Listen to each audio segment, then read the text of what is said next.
What's up guys, Neuron here today, going to be doing a video on studying poker. I think this is a really big topic and a lot of beginners kind of struggle with figuring out how they should actually work on the game. We talk about working on our game a lot, but we don't really go into detail about what that actually involves, and I think this video will kind of shed light on what the specifics of studying actually involve. So let's get into it. So first of all, I love this quote. I think it really highlights learning any particular skill. The journey of 1,000 miles begins with a single step. Well, what this means is you should really expect that this isn't something that's going to get you results like instantaneously. It's going to take time. It's going to involve you constantly doing something. It's a marathon, not a race. So let's look at the 3 things that you want to be thinking about when studying. The first one is consistency. So consistency in your study, which means you're continually working on something every day. You're not changing the way you study. You have a plan for everything. So we'll go into that later in the video. There's being effective in your study, and then there's also being efficient in your study. We'll also continue talking about what this means. So first of all, approaching your study. There's 5 key things that you really want to be thinking about when you approach your studying. First of all is just learning to learn. Second of all, like the planning phase of your study. Next we have working on the most relevant areas of your game. So figuring out which parts of poker will actually increase your win rate the most. After that we have integrating what you've learned and applying it. And then finally we have reviewing and refining your game. So learning to learn. First of all, this involves understanding how you learn. It's really important that to get the most efficient learning out of your studying, you understand the best way for you to actually learn things and remember them. So we have different types of learning. We have audio learning, which is what you do when you listen to people. We have visual learning, which is basically seeing stuff, such pictures, reading, that kind of thing. Then we have tactile. So this is learning by doing things. So exercises, or actually just playing poker or any given skill. And I guess an example of this would be trying to recall and learn your preflop ranges. So an example of audio learning would be actually just like recalling your ranges out loud. So okay, let's ask you what your button open range is. So if you're an audio learner, you would probably practice by saying, okay, 5-4 suited plus ace 2 suited plus king 2 suited plus, and so on, all pocket pairs, that kind of stuff. That would be what recalling a range out loud involves. For a visual learner, you might want to actually like pull out your ranging software.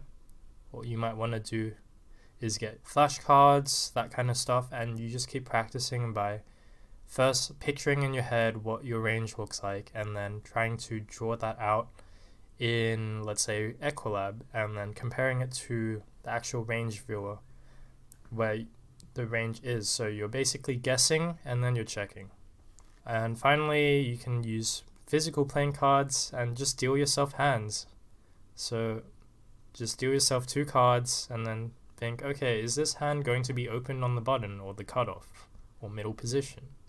And this is like one way to learn preflop ranges in a really like practical way if you're a tactile learner, without actually just playing the game. You just deal yourself cards and you think, okay, is this a hand that I would play? Yes or no? And then you check it. This is how you should approach memorizing and learning. I think it's really important that you do it this way so that you actually remember everything. Planning. So first of all, allocating time each day to study. So figure out how much you're going to be playing and how much you're going to be studying. Are you going to play 4 hours and then study 1 hour, or are you going to study 2 hours? And then developing a routine around this. So figuring out if you're going to study before the session or after the session or the next day after you've played a session, or just allocating different parts of your day or week towards studying. So having a routine would involve a bunch of different steps. So for myself, I tend to mark hands during a session, and then I'll categorize them. So I have different categories in Hold'em Manager. So I have hands that are marked as bluff catching or value betting or even pre-flop. And basically I have a bunch of different categories that I'll do when I have different things that I want to study, and I can always go back and look at these hands in my database. So once you have hands marked, you go and review them the next day. For me, I do it before I start my next session. I'll typically find a few hands, break down the ranges in the hand from flop till the river, think about what my best decision is, and then if I feel like I need some feedback, I'll probably post it in Discord or Skype and try to get feedback from other players. You guys might not be using solvers, but I also use solvers like Pure Solver to go through hands and break down ranges like that. Ultimately, it's just important that you have a process for doing all of this and that you stick to it. So we're going to go into some of the nitty-gritty stuff. So high frequency situations. This is typically where you get a lot of your win rate. So the 3 most common ones obviously are pre-flop, which happens every hand, and it affects how later streets are played as well, since if you make a mistake pre-flop, it can cause you to make mistakes later in the hand. Second, we have playing out of position from the big blind. This is a situation where we play a lot of hands. It's also one of the most difficult situations to play in poker. A lot of people get this wrong, so it's a good place to start with your study. And then finally, we have playing in position versus the big blind. So this is from button or cutoff or even early positions. But this is another common situation where as the in position player, we have the positional advantage and we're playing against another player who's out of position who also has a pretty wide range. And there's a lot of win rate to be gained here, and many hands are played here. So these are the 3 main areas that I would start with. You can also go into more uncommon situations as you start getting these down. So once you have these down, you might want to look into 3-bet pots. You might want to look into like turn c-bets, river c-bets, and even 4-bet pots once you've started studying and you've gotten the hang of a lot of the game. But definitely start with these.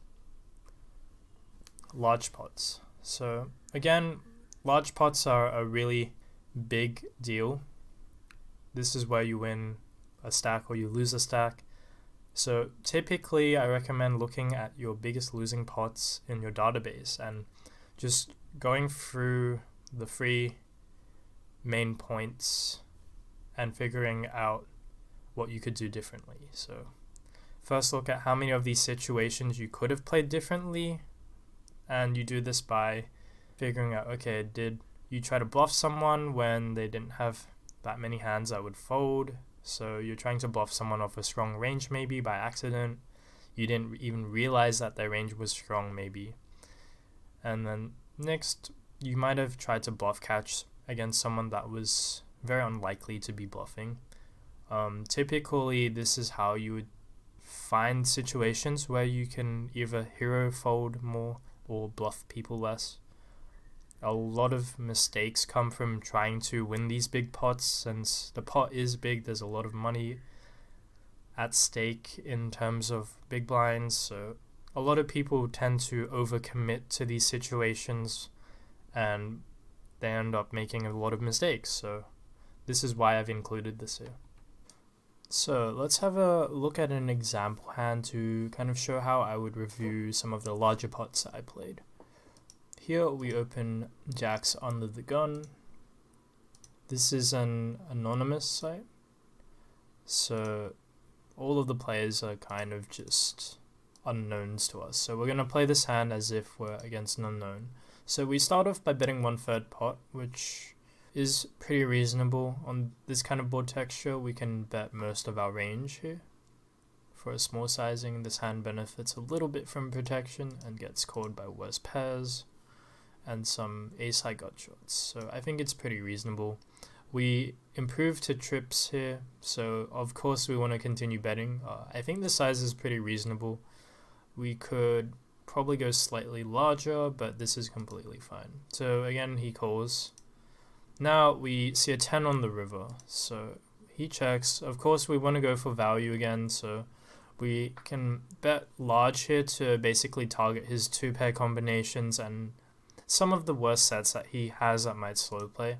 So we bet around pot here. I think this sizing is okay against the range that we're trying to get called by. We could go like a little bit smaller, like 3/4 pot, but I think based on the range that we're against, this makes a lot of sense. So we're trying to get called by hands like King Jack, King 10, King 5, pocket 5s, pocket 3s. Anyway, we go for the bet. He goes all in here, so this is typically a situation where I think a lot of people make mistakes calling here when they're not actually beating any hands. If we think about his range, well, think about what hands that are worse that would raise here. I don't think there's any worse hands that raise here. He probably would have check raised some of his sets on the flop. So here he's basically representing either a straight or a flush. And here I really like the fold because we're already betting pretty big here and he's check raising us, so I wouldn't expect people to bluff here enough. Plus, if we think about it, the King of Hearts is unblocked, so he can still have all the King of Hearts suited combinations that now have made it a flush, as well as hands like Ace 2 and Ace 4 of Hearts. And if we don't think he's bluffing enough, which I think most people don't really check raise bluff the river here very often, then I think we should fold. You actually get to see the result of the hand here because I was able to download this hand the next day after I played it. I play on Ignition, so you get to see some of the results of different hands, and this is one I thought I wanted to share. So here I think it's really important that you build up awareness over how people's ranges look like and just develop the discipline to fold even though we have a pretty strong hand here. So after you've done all this study and analysis, it's time for integration, so actually putting things into practice. I'll give you a few main points to think about. One, you don't need to be perfect. So realize that poker is a game of making less mistakes than your opponent, and that by studying, you're not going to always play the same spot correctly every time on the table. That's just not something that most people can do because we're all human, we make mistakes. So just realize that as you integrate, as you start putting things into practice, you are going to make mistakes, and that's completely fine. 2, give it time. It takes a lot of practicing, so don't expect immediate results. A lot of the time, people go and learn a concept and then they instantly start to apply it at the table, and then they don't really spend enough time focusing on that one area. So focus on one thing at a time. Don't jump around trying to apply different concepts. Ultimately, it can take days, it can take weeks, sometimes for some people it can take months before you actually completely get a certain concept down. For example, like preflop ranges, you can get your open raising range mostly correct, but it might take a while before you get it completely correct. And then once you've done that, once you've got everything almost perfect or mostly perfect, then you start to move on to the next part of studying. So let's say you're doing pre-flop, start with open raising, make sure you get all that right, then do free betting from the big blind, then do free betting from the small blind, then look at how to play in position versus a free bet, and so on. Just remember that each of these topics can actually take quite a lot of time, and the whole process of improving is about making sure you get everything right the first time, so you don't have to go back later and try to fix everything because you didn't actually integrate and put everything into practice. Like, that's a very common issue. I've experienced that myself, where you think that you've actually learned everything about something, and then you go back and you check your game and you're still making a lot of mistakes. So focus on one thing at a time and don't jump around, and keep practicing, give it time. Results don't come instantly. Sometimes there will be variance. Sometimes you just feel like you're doing something and it's not actually working out, but it can just be variance. So really, you need to stick to it. Reviewing and refining your game. So we have a few different points that we can look at when doing this. There's database analysis, sweat sessions, and introducing complexity. So with databases, the first thing you can do is you can do some leak finding. What that typically involves is you can either look at your HUD, you can look at different stats that you have and compare them to other players. You can hire a coach to do the database analysis for you if you're not familiar with that. Basically, you're just trying to find any hidden mistakes that you have that aren't apparent when you're in game, but when you go and review your game, you might notice, okay, well, maybe I'm folding too much from the big blind and I didn't even notice it. Or maybe I'm open raising a hand that I shouldn't. You typically need to use database filters using Hold'em Manager 2 or PokerTracker 4 for that. After that, with database analysis, you can also do population analysis. So this is about adjusting strategies versus your player pool. You typically can adjust it versus specific opponents. So think about how you want to play if you know someone's a fish or if they're a reg, by just looking at how the weaker players in your player pool are playing and then finding exploitative strategies using population analysis. So it's kind of a detailed thing, but ultimately the goal is to change your default strategy against your average opponent that you're playing against, because ultimately win rate is coming from making adjustments. Next is sweat sessions and hand history reviews. So you can either do this with a poker friend, someone in your study group, or with a coach. What your goal is when you're reviewing hand histories or going through a sweat session is basically, again, trying to find situations where you can improve on your game, situations where you might not notice yourself making mistakes, but other people can.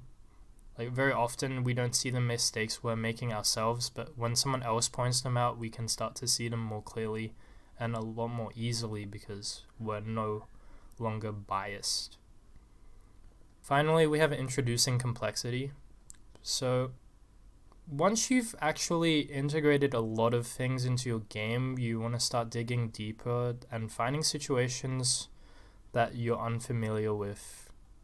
So you start with the high frequency spots, then now you're studying less common situations where there's actually less win rate to be gained, but you're studying them because you've got all the other situations at a pretty high level already. So this would be looking at river bets, river check raising, like river bluffing, triple barrel bluffing, 4-bet pots, all that kind of stuff.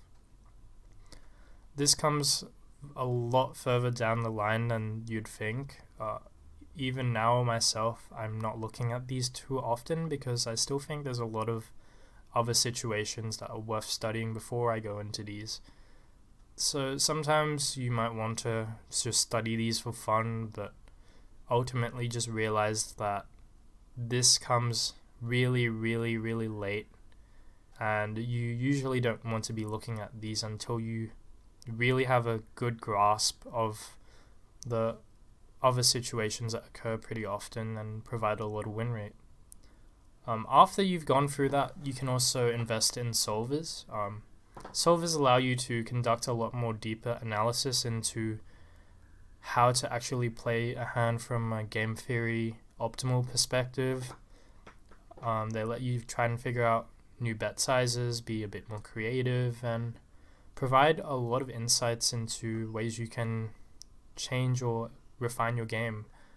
I personally don't recommend starting out with these, but it's something that's worth exploring once you've got the fundamentals down and you've built yourself a nice bankroll.